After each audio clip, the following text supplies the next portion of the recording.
ہماری عید کی مبارکباد دو، نہ ہم تمہیں تمہاری دیوالی کی مبارکباد دیں گے، نہ تم ہمیں ہماری بقرعید پہ مبارکباد دو، نہ ہم تمہیں تمہارے ہولی پر مبارکباد دیں گے۔ تم اپنا تیوہار کرو، ہم اپنا تیوہار کر رہے ہیں۔ یصبح الرجل مومنا ویمسی کافر، صبح دیکھو گے مومن ہوگا اور شام ہوتے ہوتے کافر ہو جائے گا۔ ہم اسلام کے اندر پورے کے پورے داخل نہیں ہیں۔ اب پھر کہو گے مولانا صاحب حرج کیا ہے، ہم ایک گاؤں میں رہتے ہیں، ہندو مسلم بھائی چارہ، اگر ہم نے دیوالی کی مبارکباد دے دی تو حرج کیا؟ پھر وہی مسئلہ ہے، جو قانون اسلام نے بنا دیا اس کو فالو کرنا ہے، یہ نہیں دیکھنا ہے کہ اس میں نقصان کیا ہے، اس میں فائدہ کیا ہے۔ ہماری سمجھ میں آئے یا نہ آئے، ہمیں اسی قانون کو ماننا ہے جو بنا دیا ہے جناب محمد رسول اللہ صلی اللہ علیہ وسلم نے۔ ٹریفک نیم جیسے لال بتی ہے، ہمیں رکنا ہے، چاہے گاڑی آ رہی ہو یا نہ آ رہی ہو، ہمیں رکنا ہے۔ جب تک ریڈ نہیں گرین نہیں ہوگی ہم نہیں جا سکتے، جب تک شریعت کی اجازت نہیں ہوگی ہم نہیں جا سکتے، ہم نہیں کر سکتے۔ انسانیت کی مثال قائم کرو۔ اگر آپ کے پڑوس میں کوئی غیر مسلم ہے، بیمار ہے، آپ اپنی گاڑی میں اس کو لے جاؤ، اسپتال لے جاؤ۔ اگر آپ کا پڑوسی غیر مسلم ہے اور اس کا بلڈ گروپ آپ کے بلڈ گروپ سے مل رہا ہے اور اس کو ایک بوتل خون کی ضرورت ہے، آپ فوراً اس کو اپنے بلڈ کا ایک بوتل خون نکال کر آپ اس کو دیجئے۔ شریعت اس کی اجازت دیتی ہے۔ انسانیت جتنی ہو، مانوتا جتنی ہو دکھانی چاہیے، لیکن اس کا یہ مطلب نہیں ہے کہ ان کے تیوہاروں میں آپ شرکت کریں گے اور آپ کے تیوہاروں میں وہ ان کو آپ مبارکباد دیں گے۔ اس حد تک شریعت اجازت نہیں دیتی ہے۔ یا ایھا الذین آمنوا ادخلوا فی السلم کافہ، ایمان والو تم اسلام کے اندر پورے کے پورے داخل ہو جاؤ۔ ہمیں اسلام کے اندر پورے کے پورے داخل ہونا ہے، ہمیں آدھا ادھورا نہیں۔ ہمارا اٹھنا، ہمارا بیٹھنا، ہمارا لیٹنا، ہمارا جاگنا، ہمارا کھانا، ہمارا پینا، ہمارا سونا سب اسلامی ہونا چاہیے۔ جب ہم صبح اٹھیں تو ہماری زبان سے اسلامی جملہ نکل رہا ہو، الحمدللہ الذی احیانا بعد ما اماتنا والیہ النشور۔ جب ہم کسی سے ملیں تو ہماری زبان سے اسلامی جملے نکل رہے ہوں، السلام علیکم ورحمت اللہ۔ جب ہم کسی سے مصافحہ کر رہے ہوں اور خیریت پوچھ رہے ہوں تو ہماری زبان سے نکلنا چاہیے الحمدللہ۔ جب ہمیں چھینک آئے تو ہمارا رہن سہن یہ ہونا چاہیے کہ ہماری زبان سے نکل رہا ہو الحمدللہ۔ جب ہم کسی اونچی جگہ پر لفٹ پر چڑھ رہے ہوں یا چھت پہ چل رہے ہوں، سیڑھیوں سے اوپر جا رہے ہوں، تو اس وقت ہماری زبان سے جملے نکل رہے ہوں، اللہ اکبر اللہ اکبر۔ جب ہم لفٹ سے نیچے آ رہے ہوں یا ہوائی جہاز لینڈ کر رہا ہو نیچے اتر رہا ہو، یا ہم پہاڑ سے نیچے اتر رہے ہوں یا اپنے گھر کی چھت سے نیچے کی منزل پر آ رہے ہوں، تو ہماری زبان سے یہ اسلامی جملہ نکلنا چاہیے، سبحان اللہ سبحان اللہ۔ جب ہم لیٹرین میں جا رہے ہوں تو ہماری زبان سے دعا نکلنی چاہیے، اللہم انی اعوذ بک من الخبث والخبائث۔ جب ہم کھانا کھانے بیٹھ رہے ہوں ہماری زبان سے دعا نکلنی چاہیے، بسم اللہ وعلی برکت اللہ۔ جب ہم کھانا کھا کر فارغ ہو جائیں تو ہماری زبان سے جملہ نکلنا چاہیے، الحمدللہ۔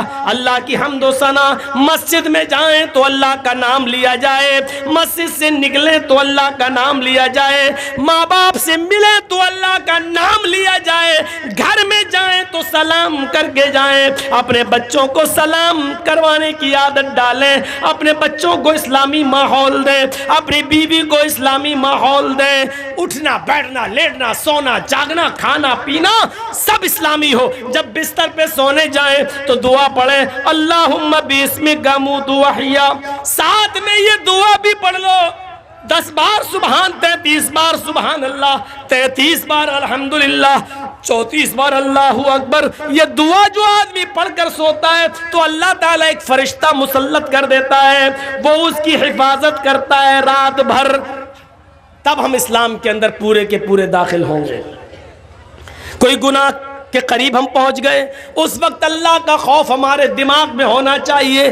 دنیا کی کوئی طاقت ہمیں دیکھ رہی ہو یا نہ دیکھ رہی ہو، لیکن اللہ تو ہمیں دیکھ رہا ہے۔ میرے بھائیوں اس گناہ سے ہم دور ہو جائیں تب ہے اسلام کے اندر پورے کے پورے داخل، ورنہ وہی سمجھا جائے گا بجلی کے کھمبے پر آم کے پیڑ کے چند پتے چپک گئے ہیں، ہماری باڈی پر چند دینی کام ہو گئے ہیں، لیکن ہم جڑ سے مسلمان نہیں ہیں، ہم اپنی بنیاد سے مسلمان نہیں ہیں، ہم اپنے رہن سہن سے مسلمان نہیں ہیں، اور یہاں ہمیں بنیادی طور پر مسلمان بننا ہے، اور اسلام کے اندر ہمارا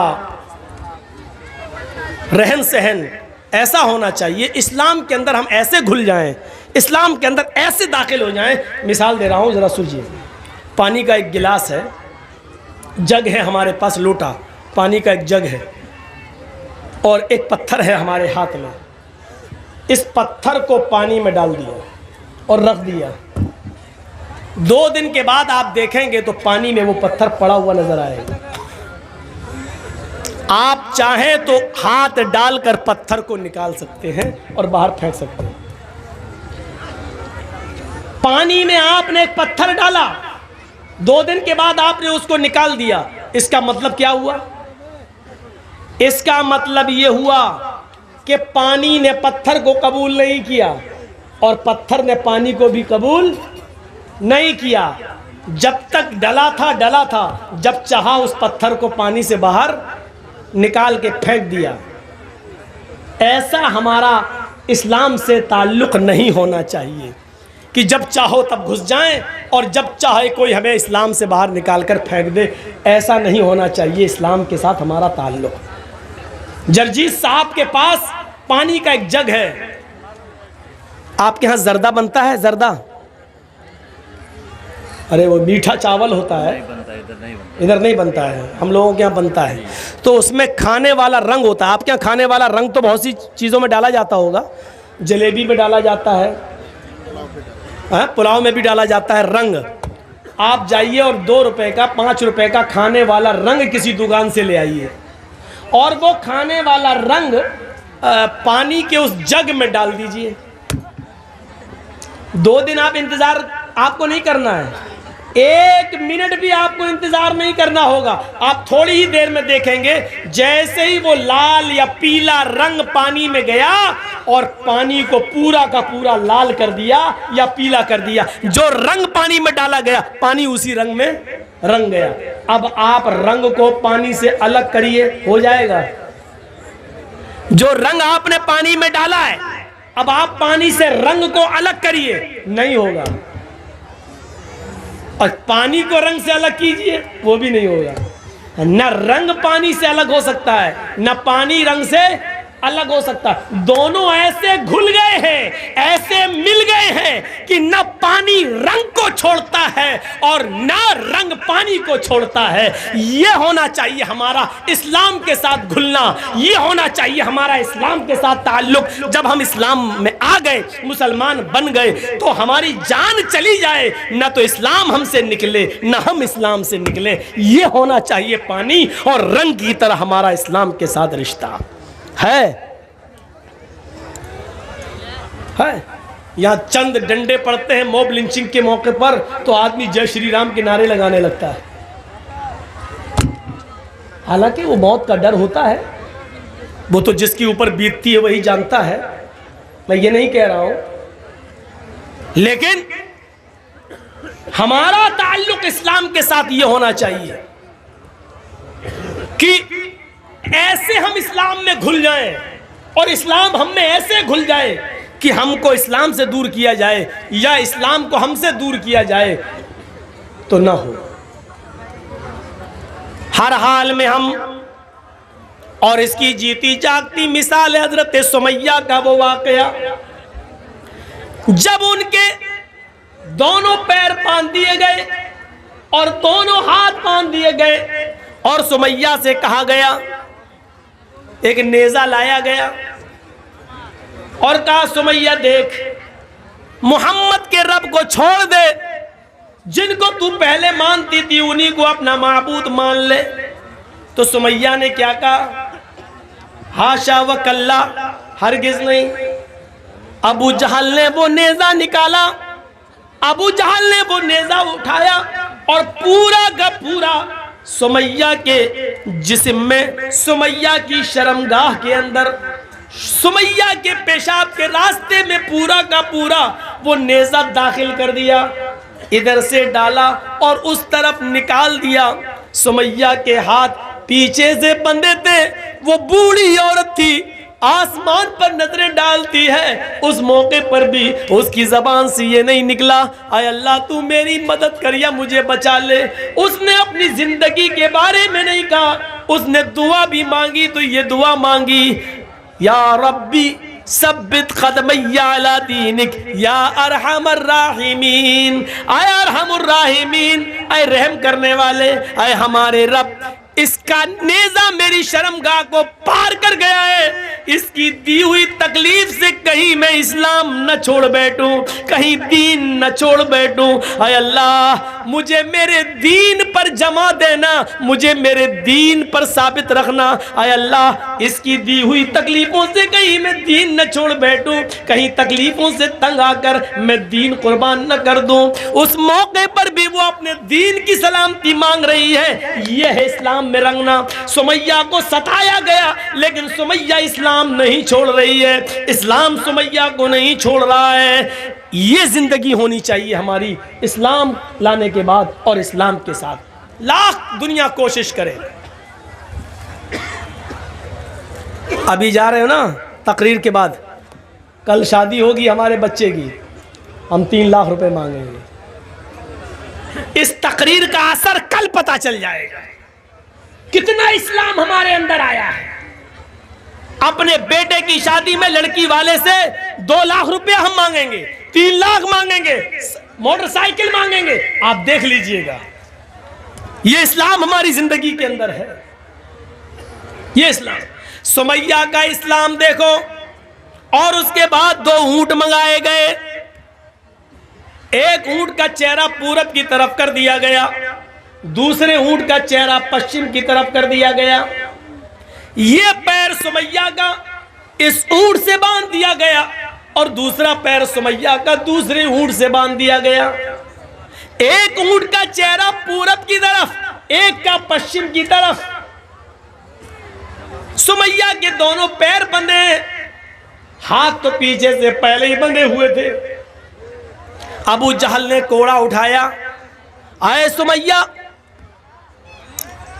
ابھی ان اونٹوں کو بھگاؤں گا اور تو چیر دی جائے گی،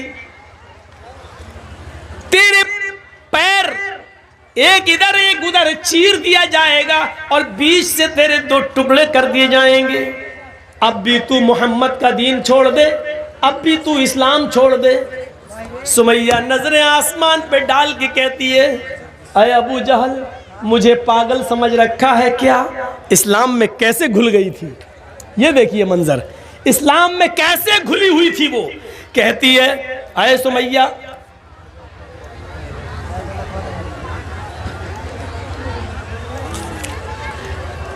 سمیہ کا حال دیکھیے آپ، کیسے گھلی ہوئی تھی وہ اسلام کے اندر، کیسے، کتنی اسلام کے اندر، اسلام اس کے گھر، اس کے دل میں گھر کر گیا تھا۔ سمیہ کیا کہتی ہے، اے ابو جہل وہ دیکھ۔ ابو جہل نے کہا کیا؟ کہا تجھے نہیں دکھ رہا ہے؟ کہا نہیں۔ ارے وہ جنت ہے، جنت۔ آئے ابو جہل کیا جنت دیکھ کر بھی کوئی پلٹ سکتا ہے؟ اے ابو جہل جو جنت میں دیکھ رہی ہوں اور جس جنت کی خوشبو میری ناک تک آ رہی ہے اس کو تو محسوس نہیں کر رہا ہے، وہ تیری ناک تک نہیں آ رہی ہے۔ آئے ابو جہل کوڑا تیرے ہاتھ میں، جلدی مار۔ ابو جہل کہتا ہے سمیہ تجھے اپنی موت کا ڈر نہیں ہے؟ سمیہ مسکرا کے کہتی ہے ابو جہل جلدی مارنا ان اونٹوں کو، جلدی بھگا ان اونٹوں کو، جتنی دیر تو ان اونٹوں کو بھگانے میں لگا رہا ہے قسم ہے کعبے کے رب کی اتنی دیر مجھے جنت میں جانے میں لگ رہی ہے۔ اس منظر کو دیکھ کر آپ کیا کہیں گے میرے بھائیوں، وہ کیسے اسلام کے اندر رچ گئی تھی، بس گئی تھی، کیسے کیا چیز تھی اس کے اندر جو اسلام اس کے اندر گھر کر گیا تھا؟ اس تکلیف کو دیکھ کر بھی وہ پلٹی نہیں، گھومی نہیں، اور ابو جہل نے غصے میں اونٹوں کو بھگا دیا۔ ابن سعد کے الفاظ ہیں طبقات کے اندر کہ سمیہ کے بیچ سے دو ٹکڑے ہو گئے، سر بچ گیا، یہاں سے ایک جسم کا حصہ الگ ہو گیا اور ایک حصہ سر کے ساتھ بچ گیا، لیکن مرتے وقت سمیہ کے چہرے پہ مسکراہٹ باقی تھی۔ ابو جہل نے پتھر اٹھا کر اپنے سر پہ مارنا شروع کر دیا۔ لوگوں نے کہا یہ کیا کر رہے ہو، پاگل ہو گئے ہو؟ کہتا ہاں میں پاگل ہو گیا ہوں، سمیہ کا سب کچھ چھینا، اس کی جان تک چھینی، اس کو موت کے گھاٹ بھی اتارا، لیکن پھر بھی سمیہ جیت گئی، میں ہار گیا۔ مرتے وقت بھی مسکرا رہی ہے، دیکھو مجھے چڑھا رہی ہے، مرتے وقت بھی وہ بالکل پس مردہ نہیں ہوئی، مرتے وقت بھی ہنستے ہوئے مری۔ اس نے تو مجھے للکار دیا ہے، اپنی جان ہنستے ہوئے دے دی ہے۔ دنیا کیا کہے گی آنے والے دنوں میں نے ظلم بھی کیا تو ایک بوڑھی عورت کے اوپر ظلم کیا، میں نے جس بوڑھی عورت پہ ظلم کیا ابو جہل اس کی ہنسی اور اس کی مسکراہٹ بھی نہیں چھین سکا۔ میرے پیارے ساتھیو، یہ ایمان تھا جو سمیہ کے اندر، یہ اسلام تھا جو سمیہ کے اندر گھل گیا تھا۔ ایک آج ہمارا اسلام ہے جو جلسوں کے بعد ابھی پتا چل جائے گا، یہاں سے نکلیں گے اور جائیں گے اسی وقت ہمیں پتا چل جائے گا کہ ہمارا اسلام کیا ہے۔ میرے پیارے ساتھیو، ادخلوا فی السلم کافہ، جب اسلام کے اندر داخل ہوئے ہی ہو تو پورے کے پورے داخل ہو جاؤ۔ قرآن کہتا ہے یا ایھا الذین آمنوا لا تلھکم اموالکم ولا اولادکم عن ذکر اللہ ومن یفعل ذلک فاولئک ھم الخاسرون۔ ایمانو والو، تمہیں تمہارے مال اور تمہیں تمہاری اولادیں کہیں اللہ کے ذکر سے غافل نہ کر دیں، جو ایسا کرے گا وہ بہت بڑا نقصان اٹھائے گا۔ وَأَنفِقُوا مِمَّا رَزَقْنَاكُم مِّن قَبْلِ أَن يَأْتِيَ أَحَدَكُمُ الْمَوْتُ فَيَقُولَ رَبِّ لَوْلَا أَخَّرْتَنِي إِلَىٰ أَجَلٍ قَرِيبٍ فَأَصَّدَّقَ وَأَكُن مِّنَ الصَّالِحِينَ۔ موت کے وقت آدمی کی جو تمنا ہوتی ہے، موت کے وقت آدمی کی